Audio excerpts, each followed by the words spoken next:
ప్రియ భగవద్బంధువులారా, ఆండాళ్ తల్లి ఈ లోకంలో అవతరించి అందించినటువంటి తిరుప్పావై దివ్య ప్రబంధాన్ని ఈ ధనుర్మాసంలో ఒక శ్రీ వ్రతంగా ఆచరిస్తూ తెల్లవారుజామునే లేవడము, స్నానాధికాలు నిర్వర్తించుకోవడము, ఆనాడు నందవ్రజంలో గోపికలు ఎలాగైతే కాత్యాయని వ్రతాన్ని చేశారో దాన్ని అనుసరిస్తున్నటువంటి గోదా తల్లి మనకు అందించినటువంటి ఈ ధనుర్మాస వ్రతాన్ని మనందరం కూడా చేసుకుంటున్నాం కదా.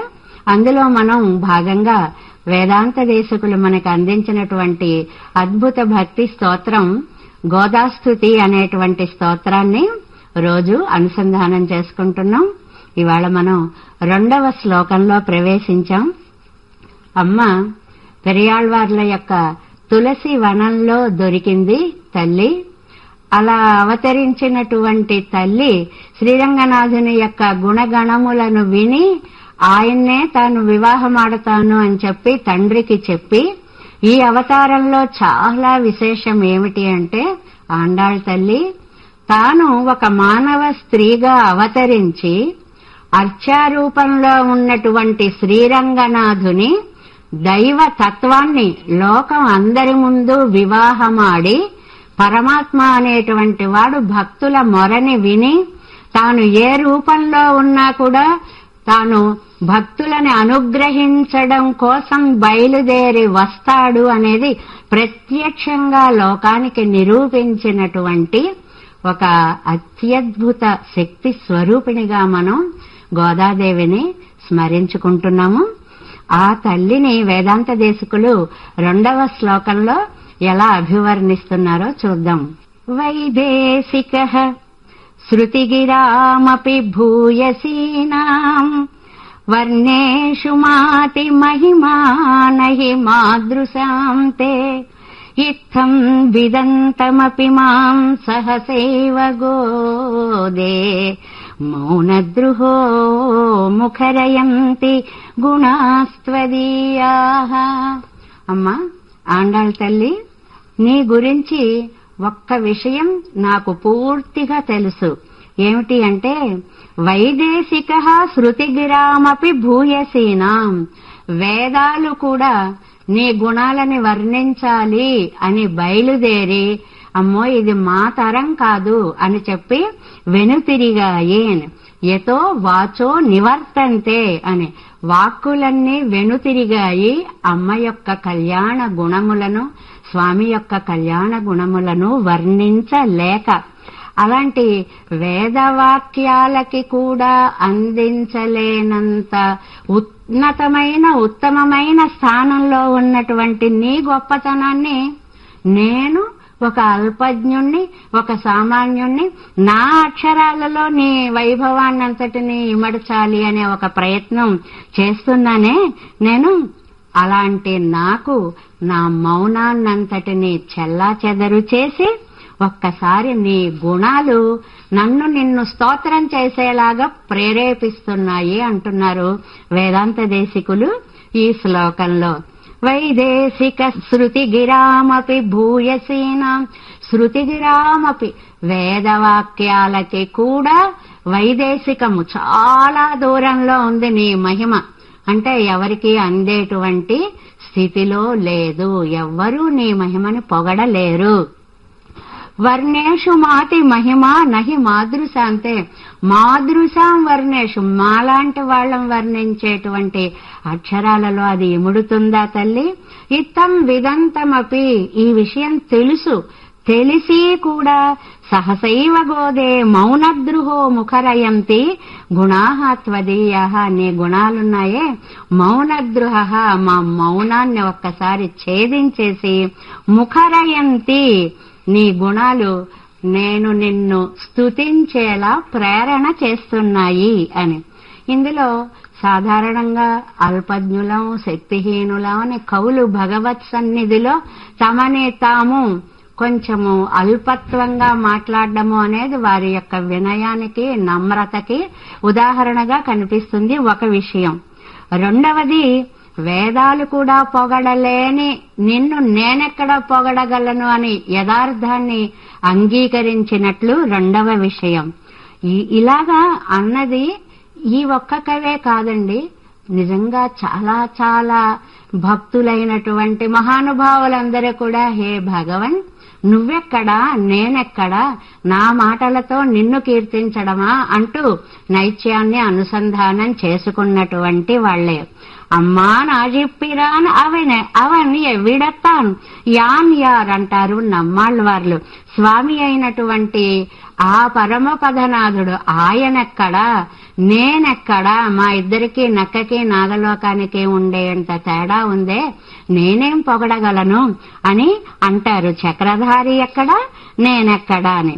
పుగజోం పజియోం, పొగడకుండా అసలు పొగడ్డమా చేత కావట్లేదు, పోనీ మానేద్దామంటే పొగడకుండా ఉండలేకపోతున్నాం. అది మా తప్పేమి కాదు, నీ గుణాల యొక్క దోషమే. నీ గుణాలు అలాగా ఏదో నోరు మూసు కూచుందామంటే కూచోనీయకుండా ముఖరయంతి, మా మనస్సుని దొలిచేసి స్తుతించు అంటూ నీ కళ్యాణ గుణాలు మా మనస్సులని అల్లరి పెట్టేస్తుంటే మేము నిన్ను పొగుడుతున్నాం కాబట్టి ఇది మా తప్పేమీ కాదు అంటారు. అలాగే యామనాచార్యులు అనేటువంటి మహానుభావులు కూడా యస్యాస్తే మహిమానం ఆత్మనైవ త్వద్వల్లభోపి ప్రభువు నాలం మాతుం ఇయత్తయా. అమ్మ, నీ వైశిష్ట్యాన్ని, గుణ వైశిష్ట్యాన్ని నీ భర్త గారు కూడా ఇగో ఇంత ప్రమాణం ఇలా ఉంటుంది అని కొలవడానికి సాధ్యం కాదు అని వెనుదిరిగేలా ఉంది తల్లి అని అంటారు యామునార్యులు. అలాగే కూరేసులు అనేటువంటి మహానుభావులు కూడా దేవి త్వన్ మహిమావధిహీన హరిణా నాపి త్వయా జ్ఞాయతే. శ్రీస్తుతిలో అమ్మ, నీ వైభవం ఉందే నీకు తెలీదు, నీ భర్త గారికి కూడా తెలియదు. ఇది ఎంత ఉంది అని నిర్ణయించడానికి మీ గుణ వైభవాలు మీ ఇద్దరికీ కూడా అందుబాటులో ఉండవు వర్ణించడానికి, అంత వైభవోపేతములైనవి అని కూరేసులు కూడా అంటారు. అలాగే ఈ వేదాంత దేశకులు కూడా ఇంకొక చోట స్తోక ప్రజ్ఞే రనవధి గుణాస్తూయసే సా కథంతో, మేమా అల్ప ప్రజ్ఞులం, కొంచెం జ్ఞానం కలిగినటువంటి వాళ్ళం, నువ్వా అవాంగ్మానస గోచరమైనటువంటి శక్తి సంపన్నురాలివి, అలాంటి నిన్ను ఇంత అల్పజ్ఞులమైన మేము పొగడమా అంటూ వీరే ఇంకొక చోట కూడా వారి యొక్క భావాన్ని చెప్తారు. అలాగే వాత్సల్యమేవ భవతో ముఖరీకరోతి, నీ మీద ఉండేటువంటి ఆ ప్రేమతత్వం చేత పొగడకుండా ఉండలేకపోతున్నాము అని వీరే ఇంకొక చోట కూడా అంటారు. ఒక ప్రజ్ఞా నేత్రంతో అమ్మ యొక్క వైభవాన్నంతటినీ కూడా మనం దర్శించాలి. విలక్షణ వాక్కుతోటి చెప్పేటువంటి ప్రయత్నాన్ని మనం చెయ్యాలి అని. ఎందువల్లంటే ఆ తల్లి యొక్క దయాగుణము అనేటువంటిది అంత వైభవోపేతమైనది అని. ఆవిడ దగ్గర ఉండగా మనం తండ్రిని గనక ఆశ్రయించాము అని అంటే ఇంకా ఆయన వల్ల మనకి ఏ విధమైనటువంటి భయము కలుగదు. ఆవిడ లేకుండా గనక మనం సేవించడానికి ప్రయత్నం చేస్తే క్షిపామి నేను తోసేస్తా నరకాల్లోకి అంటూ ఆయన భయపెట్టేస్తాడు. అదే తల్లి దగ్గర ఉండగా ఆశ్రయించామా, దానికి రామాయణంలో చక్కటి ఉదాహరణ చెప్తారు. ఒకే అమ్మని ఆశ్రయించి రావణాసురుడు నష్టపోయాడు, ఒకే రామచంద్రుణ్ణి కోరి శూర్పణఖ నష్టపోయింది. వారిద్దరూ ఉన్నప్పుడు అపరాధం చేసినా కూడా కాకాసురుడు క్షమించబడ్డాడు. అంటే శ్రీ లక్ష్మీ విశిష్టుడైనటువంటి నారాయణుణ్ణి సేవించినప్పుడే రక్షణ అనేటువంటిది, అభయము అనేటువంటిది లభిస్తుంది అనే సత్యాన్ని మనం అందరము కూడా అంగీకరించాలి అని అంటూ వేదమాతకి కూడా అమ్మ యొక్క గుణాలు వర్ణించడం అనేది సాధ్యము కాదు.